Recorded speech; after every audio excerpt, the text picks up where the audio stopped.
conservative blogger, the ever so mild and just mild-mannered in every way, Andrew Breitbart is here with us today. All right, so before we even hand out grades on the report card, let me show you an interview with a CPAC protester yesterday. This was conducted by Michelle Fields from the Daily Caller. Take a look. Are you getting paid right now? Yeah, we all getting paid for this. Yeah. How much are you guys getting paid? It's like $60 per head. Are you serious? Yeah. How'd they find you? I mean, basically, we are all the people who are like out of work right now, who on the bench, who haven't been out of work for about a year or two, something like that. So yeah. They just found you guys? Nah, it's a list. It's a list. Just a list of people? Yeah. Oh my God. Okay. This is basically all the people who've been out of work for a while for the local. That's who we are. And you're part of a union, though? Yeah, yeah. And do you know what you guys are, like, what this is? Nah, I haven't. You don't know what this event is, CPAC? They just told me you want to make $60. You know, I'm all about, helping people find work, but I got to be honest with you, to just round people up and pay them to protest so they don't even know what they're protesting. You were down there, Andrew, you spoke, and then you went out and had a little, let's just call it a conversation. Sure. Almost said confrontation. Andrew, confrontation? Of course not. A little conversation with some of these folks. Tell me about the exchange. Well, I had just spoken at CPAC, and as I left into the lobby area, there was a lockdown. The police were out and separating people from CPAC from the protesters outside, so nobody could leave. There were many young people at CPAC, 18 and 19-year-olds. They were scared, like, what's going on out there? And you could just hear chants, chants, chants. This is private property. It's on a driveway. You have to walk up a private property driveway, and these people are threatening people who are there doing what they're constitutionally they have the right to do, and they're threatening and they're menacing. They've often attacked. This is the Occupy movement. Do you remember when dissent was patriotic during the anti-war movement? Yeah. But the Tea Party has been deemed by these shock forces. They have been deemed an unconstitutional group. You're not allowed to speak, and they shout us down. So I went out there and I started to confront them because you enjoyed it. That's why you did it. Well, I'm mad as hell, and I'm not going to take it anymore. All right, Jammu, let me ask you something. I would even suggest that people have a right to protest CPAC. That's I get that, and I'm okay with that because that's what makes America a wonderful country. But if the union is going to recruit and pay people to protest, shouldn't they train them what they're protesting so they know what the heck they're upset about? Of course, but oh my goodness, someone got paid $60, and hopefully now he's not going to have to worry about where his next meal has come from. He says he's been out of work for a year. But at the end of the day, the fact that they're dirty, the fact that they stink, that they don't look like you, Andrew, does that take away from the fact that CEOs make 300 times more than their employees? When our economy was working, they made 20 times more. No, but you know what? But wait, my response... inequality we're going to have to get the report card. 30 years. But here's my response to that is I will let your response stand. We got to go to the report card, but the one thing I would want to say is, if the unions are going to pay, they ought to pay them a living wage and give them a lot more than $60 and give them $600 to go out there and do that wonderful work. Okay, let's take a look. This is the president, let's see, January 2010. The last thing we need to do is hand more influence to the lobbyists in Washington, or more power to the special interests to tip the outcome of elections. That, of course, was then. This is now. The president now says he will be happy to see a super PAC formed on his behalf. So let's give the president a grade. Is the president doing well? Is he flip-flopping?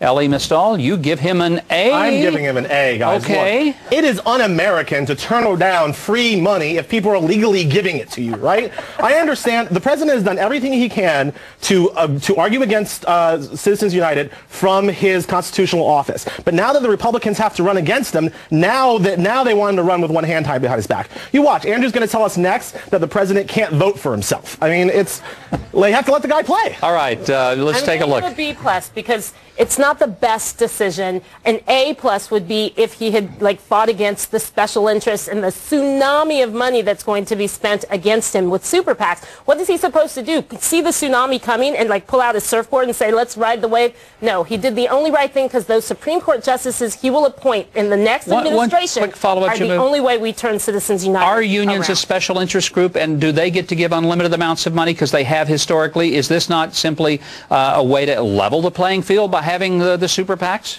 It's not. No, it's not. Unions versus Exxon. Look at the budgets. I think you I have. compare. And Unions represent all right, Andrew, let me real give you... people. Actual people make up unions.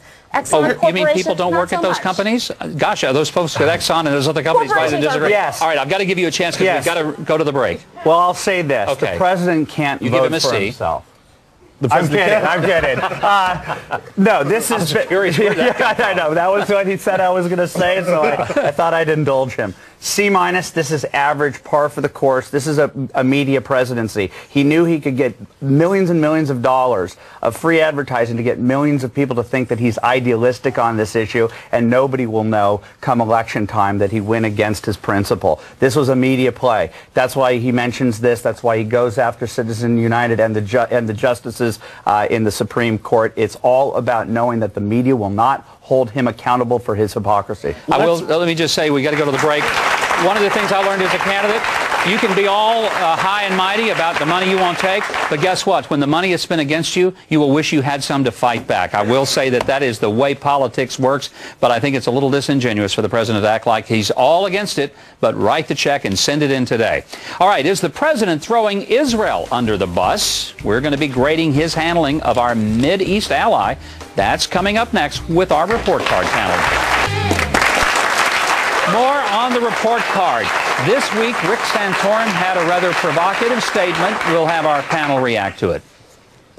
This is a president who is not standing by our allies, is trying to appease, trying to find a way to allow clearly to allow Iran to get this nuclear weapon. He's doing absolutely nothing in a consequential way to make sure that they do not get this weapon. All right, so let's first of all, we're going to grade both President Obama and his dealing with Israel very quickly, and then we're going to grade Senator Santorum and his rhetoric about the president. So let's start with President Obama. Andrew, I will give you the first opportunity to... What is that one? This is a high school, and it's the only letter I remember from 30 years ago. Translate that to English. Thank you. I would give him an F on Israel. Okay. There's a tape.